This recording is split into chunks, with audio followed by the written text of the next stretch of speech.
অবশেষে জেবিপি হাসপাতালে চিকিৎসাধীন অবস্থায় মৃত্যু হল চাকুরী ১৪,৩২৩ শিক্ষক প্রণজিৎ সরকারের। এ বিষয়ে নিহত শিক্ষকের মেয়ের স্বামী বলেন, ৪ দিন ধরে অসুস্থ হয়ে চিকিৎসাধীন ছিলেন তিনি। অবশেষে জেবিপি হাসপাতালে মঙ্গলবার রাত্র আনুমানিক ৩টা ৩০ নাগাদ তিনি মৃত্যুর কোলে ঢলে পড়েন।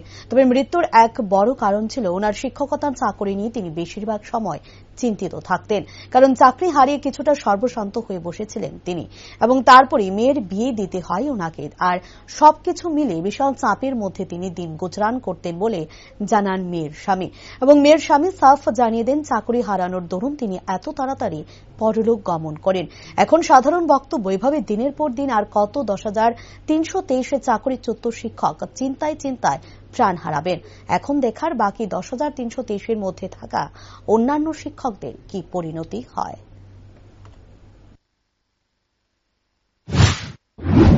10 তারিখ আমরা বাড়ি থেকে বেরিয়েছি, আমরা কলকাতা যাবো, নিয়ে একজন দিব কলকাতাতে। তো আমরা অর্ধেক যাওয়ার পরে ওখান থেকে খবর আছে মানে অসুস্থ হয়েছে, ঘরে পড়ে আসছে। তারপরে আমরা ওখান থেকে নিয়ে আসতো শ্রীনগর হসপিটালে, ওখান থেকে রেফার দিয়ে শান্তিবাজাতে জীবিতে আছে।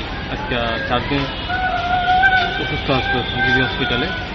তো থাকাকালীন কালকে বিকাল 3:30টার দিকে তানে মারা গেছে। মানে প্রচণ্ড টেনশন আসছিল। তো চাকরি যাওয়ার পর থেকে প্রচণ্ড টেনশন করতো। কিসের চাকরি করতো? 10,300 মাস্টার। এরপরে তানে চাকরি হারানোর পর থেকে প্রচণ্ড চাপে আসছে।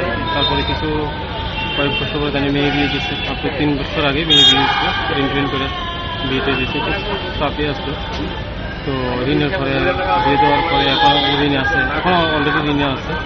সে ঋণও পরিশোধ করা হয়েছে না, এটা নিয়ে প্রচণ্ড টেনশন। এই চাপের কারণে আমরা যেটুকু পারি এই চাপের কারণে ঘরে সুস্থ অবস্থায় পাওয়া গেছে। উনি কি চাকরি হারানোর পরে এরকম টেনশন সবসময় করতেন? চাকরি হারানোর পর থেকে প্রচণ্ড টেনশন। কি মনে হয় চাকরি হারানোর কারণে কি আজকে ওনার? চাকরি হারানোর কারণে, এছাড়া অন্য কোনো সমস্যা আসলো? কোনো টেনশন নেই, অন্য কোনো টেনশন নেই। শুধু মাঝখান দিয়ে একটু টেনশন আছে। আগে চাকরি পাওয়ার আগের থেকে তিনি আগে রোজগুলি বইটই করতো, মানুষের এজেন্ডা আসতো। তো ওইখান থেকে মানুষ অনেকজন অনেক টাকা পাইতো, ওখান থেকে চাপ পাইতো, মানুষের টাকা দিতে পারতো না। এখান থেকেই আছি এভাবে। এর মধ্যে চাকরি তো ওনার মধ্যে চাকরিও হারালো, এবং দুটোটাই চাপে আসতো। তার মধ্যে মেয়ে বিয়ে দিছে, এটি নিয়ে আসছে। তার মধ্যে এটা হলো। কি নাম ওনার? প্রণজিৎ সরকার। বয়স কত? বয়স 52। বাড়ি বিলুনিয়া রাজনগর।